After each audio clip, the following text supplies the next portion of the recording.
Саламатсыздарбы?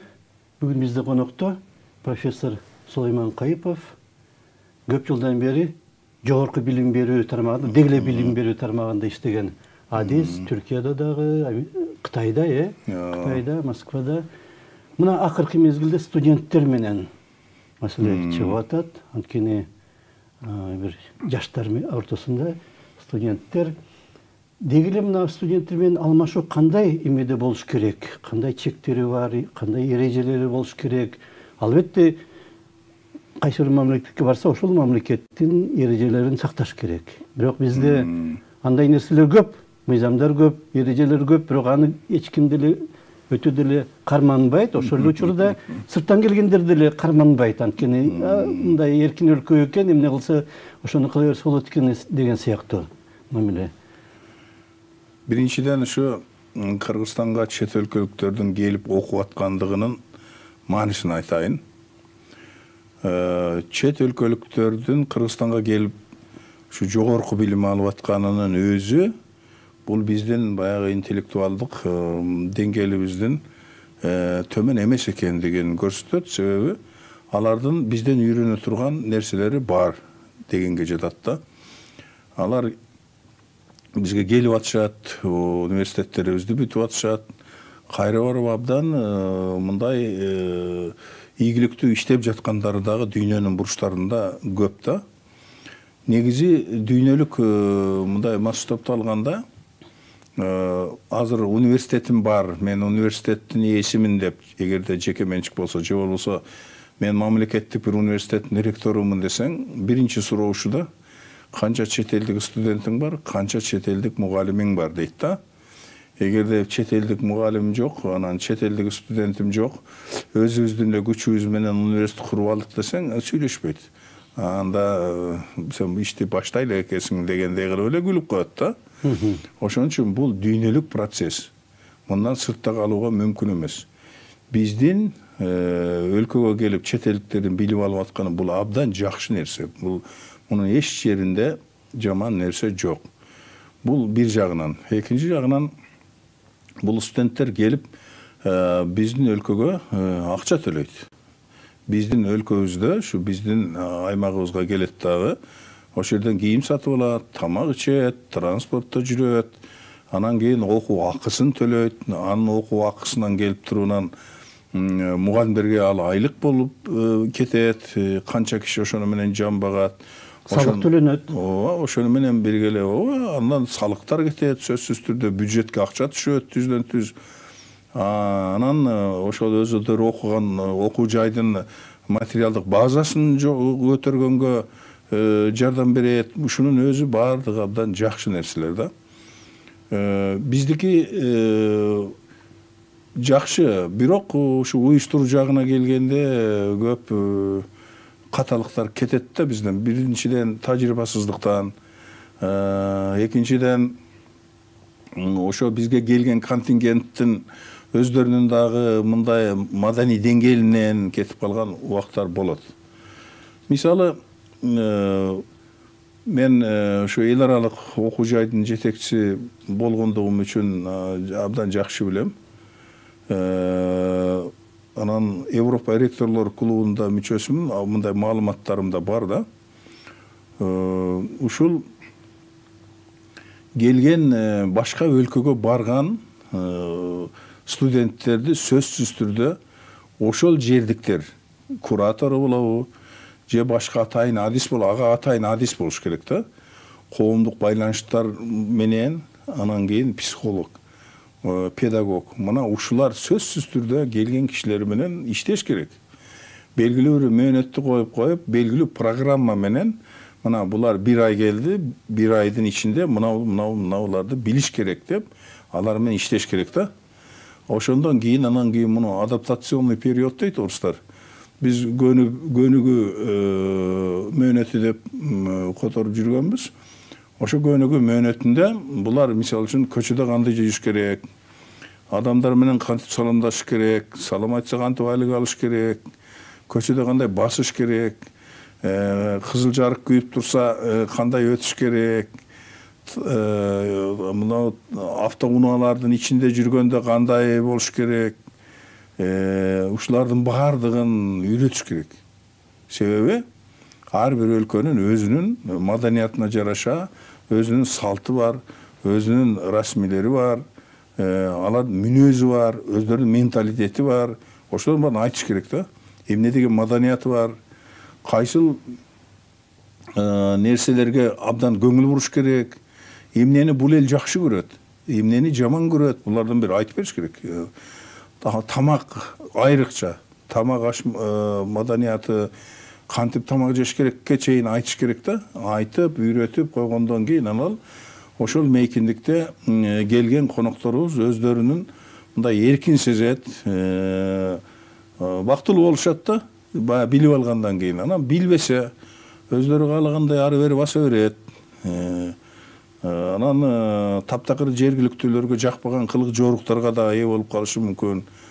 Анан биз эми коомдук илимдер тармагында иштегенден кийин, ошондой эле кесибибиз педагогдук болгондон кийин, жашыбыз да ушул жашка келип калгандан кийин сөзсүз түрдө көчөдө же коомдук жайларда же башка жерлерде ушу жалаң эле чет элдик эмес, өзүбүздүн деле жаштар кантип атат, эмне деп сүйлөшүп атат, отуруп турганы кандай, ошолорго сөз кааласаң каалабасаң баары бир ошол кабыл аласың, көрөсүң да. Көрүп анан жакшы болсо сүйүнүп каласың аябай. Биздин өлкө демек биздин муундан кийин ушуларга калат деп аябай сүйүнөсүң да. Анан жаман нерсе болгондо албетте ал жакшы эмес. Андай нерсе өзүбүздүндө деле бар. Өзүбүздүн балдардын ичинде, өзүбүздүн жаштардын, ал эмес мектеп окуучуларынын, айрыкча мектептин жогорку класстарынын балдарынын арасында бар. Жолдо кетип атсаң көрөсүң.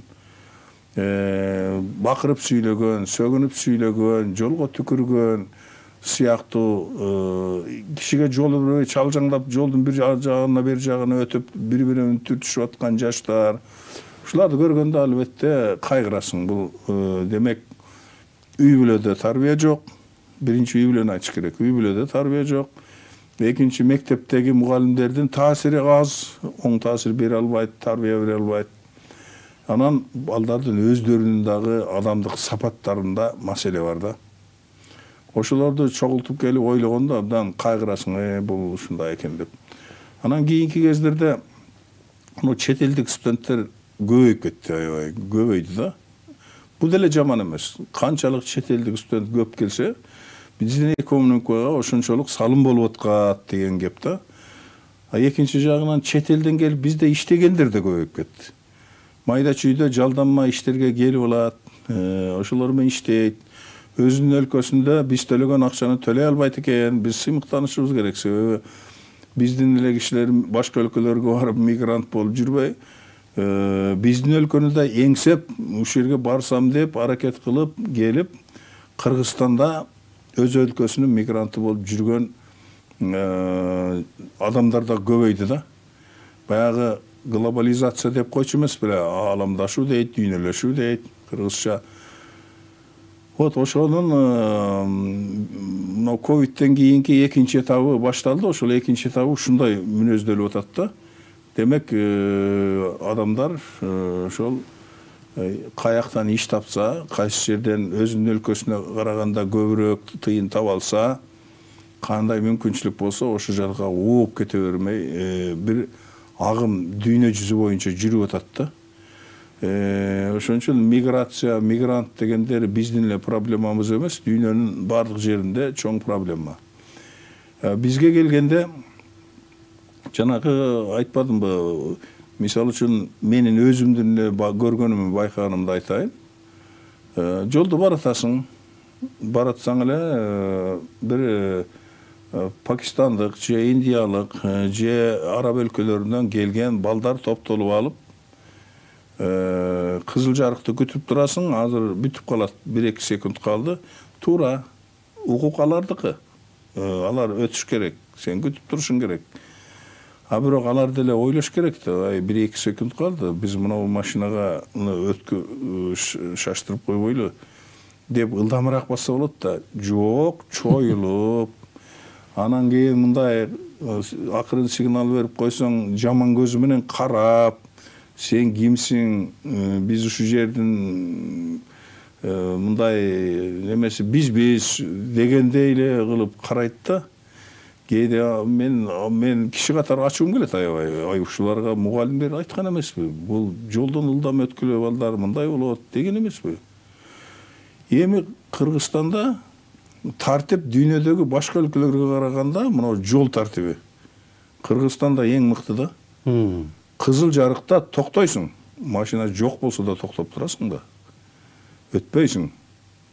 Мисалы үчүн мен Кытайда иштедим. Кытайда кызыл жарыгы, жашыл жарыгын карабайт. Кызыл жарык күйүп турса, мисалы үчүн жөө жүрүүчү немелер бар эмеспи? Жана зебра деп коебу. Чийилген таргымал жол. А жерден карабайт, жөө кишилерге жол бербей өтө берет. Башка өлкөлөрдө деле ошондой, мына Түркияда деле эми кичине токтоп калыптыр. Болбосо ал машина жок болсо гана, жанагы пешеход деген жерде машина жок болсо гана өтчү.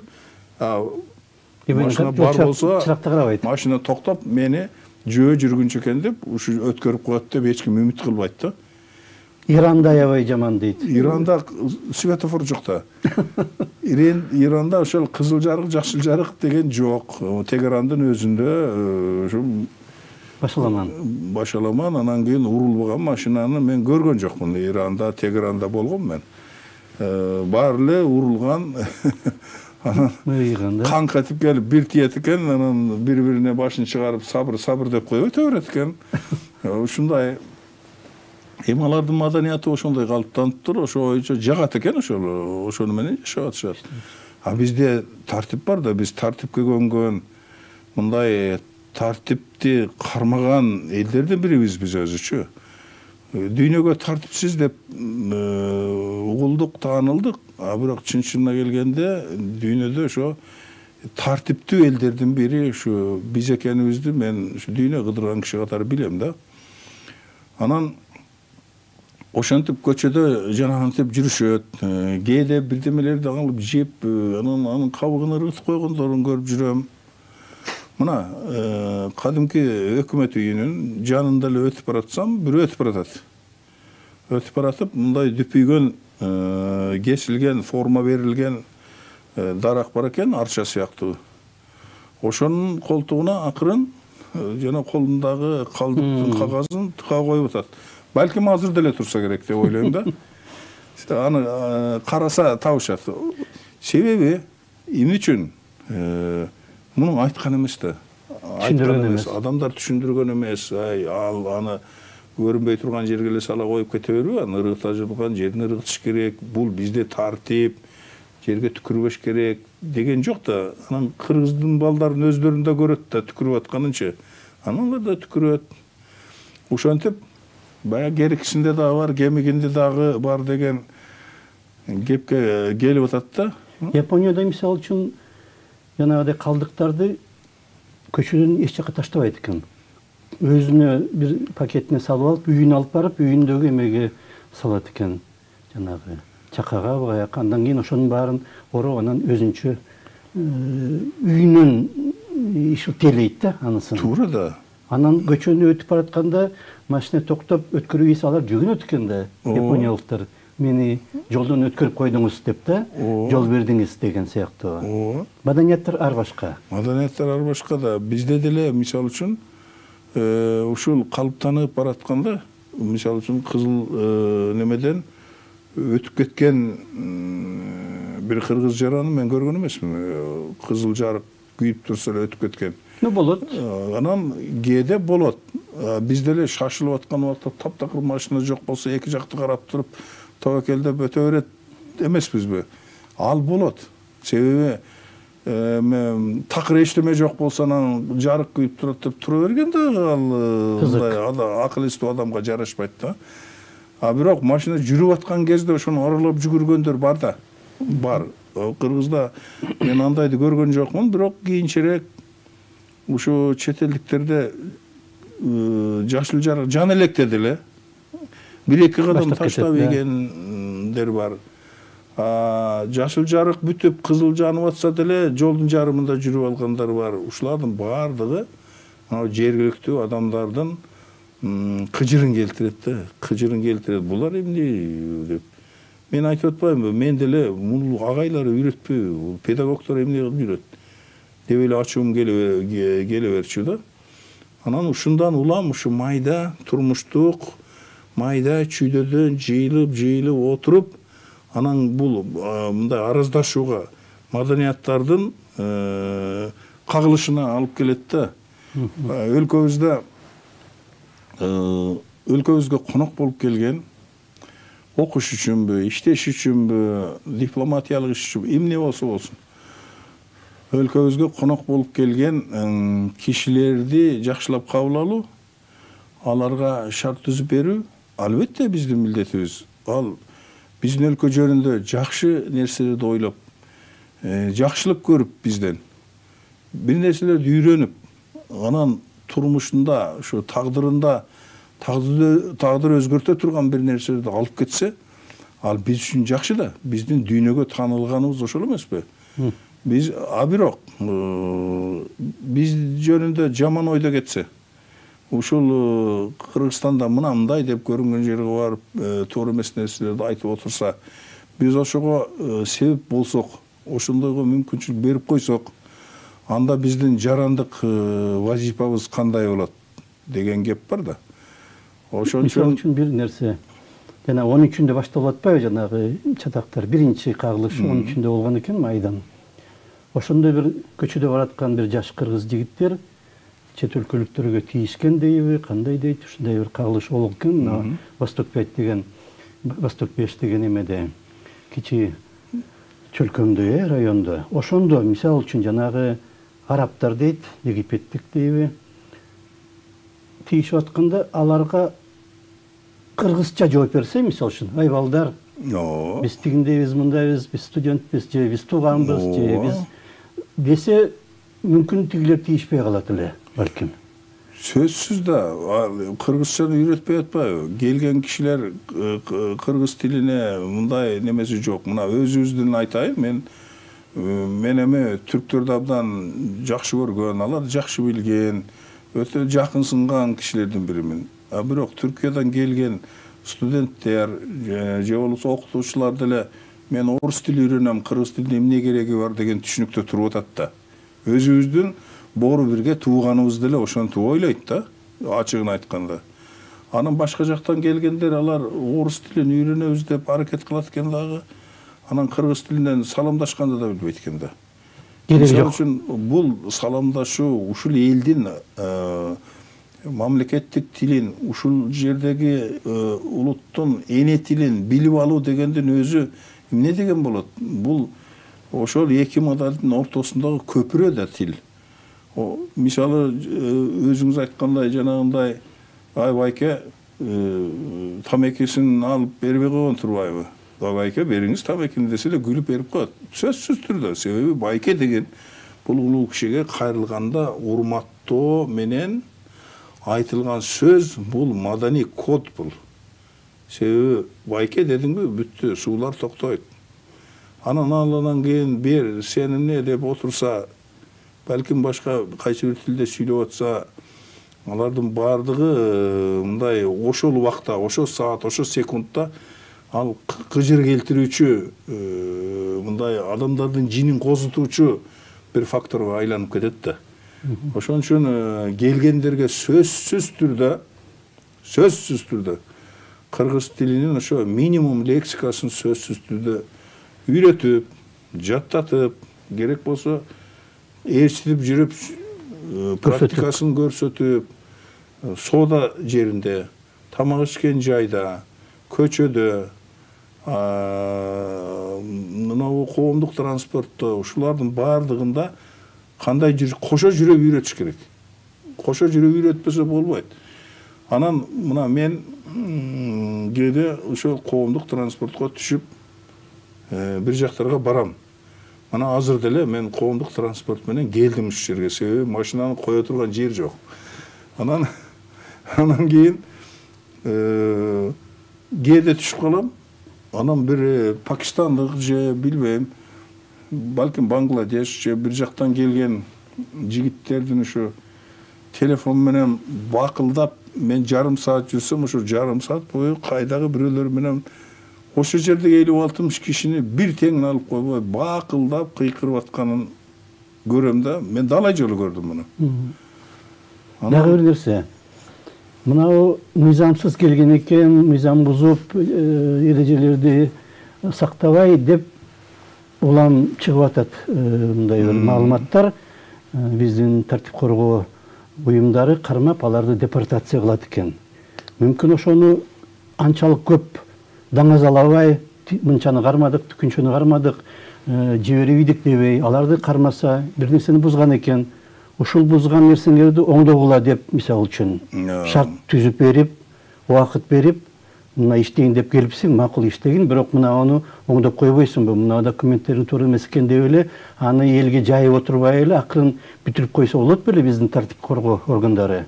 Эми тартип коргоо органдары ошентсе да болот. Бирок алардын айтып турганы деле жакшы. Себеби жалпы элди да тарбиялаш керек. Жалпы элдин дагы оюнда ошо иштетем деп киши алып келип атпайбы чет өлкөдөн, же окутам деп. Ошолордун дагы акыл эсинде чет өлкөлүктөр келип бир тартипке баш ийиш керек экен деген маданият жасалыш керек. Ал иштер айтылганы жакшы. Андан туура жыйынтык чыгарыш керек. Демек, биздин укук коргоо органдарыбыз коомубузда болуп жаткан туура эмес нерселерди алып чыгып, ошолорду жоюп жатат деп түшүнүш керек.